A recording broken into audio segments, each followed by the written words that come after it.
मित्रों नमस्कार। मुग्धा एस्ट्रो में मैं आपका स्वागत करती हूँ। आज मैं आपको लग्न के बारे में विशेष जानकारी दूंगी। लग्न का लार्ड और उसमें 12 घर में बैठे हुए ग्रह किस प्रकार काम करते हैं, आज इसी के बारे में विशेष जानकारी। आइए सबसे पहले मेष लगन की बात करते हैं। अगर मेष लगन प्रथम भाव में बैठी है यानी हमारा लग्नेश बना है, तो फिर अन्य ग्रह इस कुंडली में कैसे काम करेंगे और इस कुंडली का क्या विशेष फल होगा, आइए जानते हैं। देखिए, मेष लगन में धन व शादी के स्वामी शुक्र देवता बनते हैं। शुक्र का हमारी कुंडली में बहुत महत्वपूर्ण रोल होता है, इसलिए हम आज पहले शुक्र की चर्चा कर रहे हैं। यहाँ पर अगर हम देखें सेकंड हाउस और सेवेंथ हाउस, इसके लॉर्ड शुक्र बन गए, यानी धन व शादी के स्वामी शुक्र हैं, जो कि हमारा दूसरा और सप्तम भाव बनता है। और यही भाव हमारा कुटुंब का, वाणी का और सप्तम भाव शादी का है। यदि ये आपस में मित्र होंगे तो समझिए हमारे शुक्र से संबंधित सभी काम बहुत अच्छे फल देंगे, यानी हमारा कुटुंब, परिवार, हमारी वाणी प्रभावशाली और हमें अपनी शादी का फल अच्छा मिलेगा। लेकिन मेष लगन की कुंडली में ये फल नहीं हो पाएगा।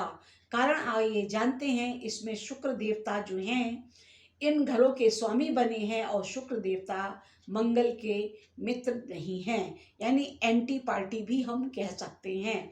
तो ये इसमें अच्छा फल शुक्र नहीं देंगे।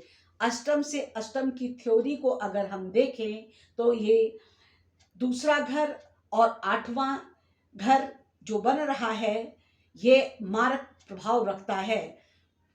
अष्टम का स्वामी मंगल स्वयं बन रहा है और द्वितीय का स्वामी शुक्र, इनका आपस में अष्टम का कनेक्शन है। इसी तरह से अगर हम सप्तम भाव को देखें और अष्टम को देखें तो इसका आपस में 2 और 12 का संबंध बन जाता है, फिर ये भी मारक प्रभाव रखता है। इस प्रकार अगर स्पष्ट देखें तो ये भाव हमें वो शुभ फल नहीं देगा जैसा कि एक व्यक्ति अपनी कुंडली में धन के बारे में या अपने प्रेम संबंध के बारे में सोचता है, क्योंकि ये कारक नहीं मारक प्रभाव में आई हुई राशियां हैं और अब इसका फैसला बैठे हुए ग्रह के हिसाब से होगा।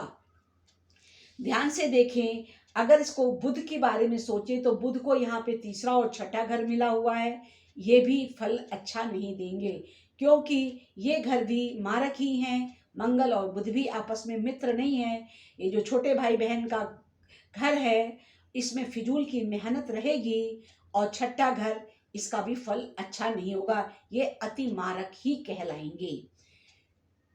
अब आकर देखें सूर्य को, तो सूर्य और चंद्रमा ये एक अच्छे घरों के स्वामी बने हैं, जो इस कुंडली में योग कारक बनेंगे। सूर्य को मिला है पंचम घर और चंद्रमा को मिला है 4th हाउस यानी चौथा घर। ये आपस में भी मित्र हैं और मंगल के भी मित्र हैं। इस प्रकार सूर्य और चंद्रमा इस कुंडली में अच्छा फल देंगे।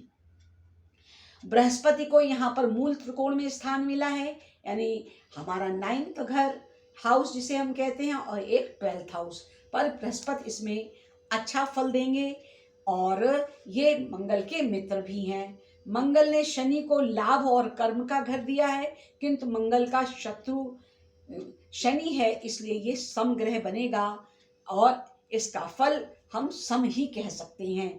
यदि कुंडली में ग्रह नीच का हो, अब दूसरी बात सामने आती है कि कुंडली में इन सबों का प्लेसमेंट कहाँ है। अच्छे घरों में है तो उतना प्रभाव पड़ेगा नहीं, यानी परिणाम अच्छे ही आएंगे। परंतु अगर यही भाव जिनकी मैंने अभी चर्चा की, अगर इनके ग्रह 6, 8, 12 में चले जाएंगे तो फिर इनका परिणाम अच्छा नहीं होगा। ऐसी अवस्था में फिर हम पूजा पाठ, नग आदि के द्वारा अपनी कुंडली की शक्ति को, पावर को बढ़ाते हैं।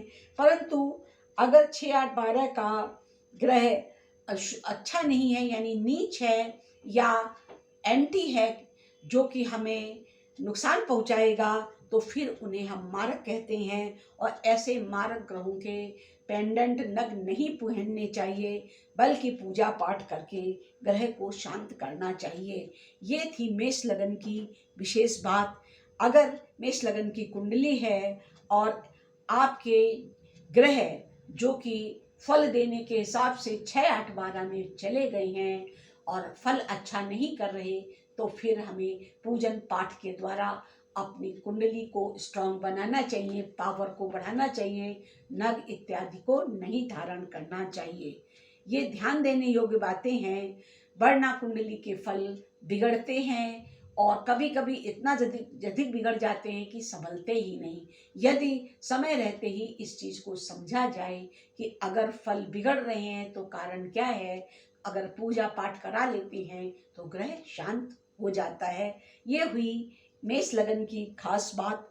आज मैं 2 लगनों के बारे में तो कम से कम बात कर ही लेती हूँ। अब मैं वृष लगन के बारे में बात करूंगी। इस कुंडली में शुक्र देवता इसके स्वामी बनेंगे और अगर फिर हम पूरी कुंडली के 12 ग्रहों में जाएं और उसके व्यवस्था को देखें तो इसमें बुध अति मित्र ग्रह होगा और योग कारक भी होगा, क्योंकि बुध जो है शुक्र का मित्र है। चंद्रमा का फल इस कुंडली में अच्छा नहीं होगा। सूर्य का फल इस कुंडली में सम जाएगा, क्योंकि वो शुक्र का मित्र नहीं है।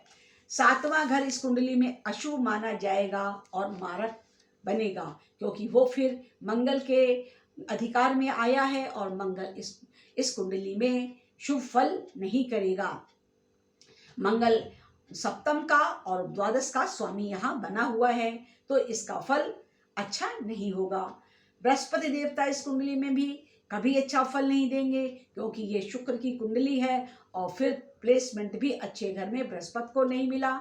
एक घर अष्टम भाव में गया और दूसरा घर 11th हाउस यानी 11वें घर में गया, तो ये मारक ही कहलाएगा और फल इसके मध्यम कहे जाएंगे। शनिदेव इस कुंडली में कारक कहलाएंगे, परंतु फार्मूला पहले वाला ही लगेगा। लगन का स्वामी कारक भाव के स्वामी अगर नीच के हो जाएं, फिर ध्यान से सुन लीजिए, लगन का स्वामी और कारक भाव के स्वामी अगर नीच के हो जाएं और या 6, 8, 12 में जाएं तो फल खराब देते हैं। वैसे शनि को भाग्य भाव और दशम कर्म भाव का घर मिला है, परंतु प्लेसमेंट के आधार पर भी हम फल कह सकते हैं। तब सिद्धांत के अनुसार नग धारण करना और पूजा पाठ के द्वारा शांति कराना उचित रहता है।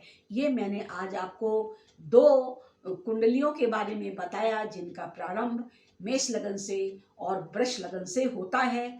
इसी प्रकार 12 लग्नों के बारे में मैं आपको बताऊंगी। जो लगन आज बता दिए आगे उसके आगे बताऊंगी। आज के लिए बस इतना ही। मेष लगन वाले और वृष लगन वाले इससे अपनी कुंडली का अध्ययन कर सकते हैं और फल समझ सकते हैं। आज के लिए बस इतना ही। प्रणाम। फिर मिलेंगे किसी नई जानकारी के साथ।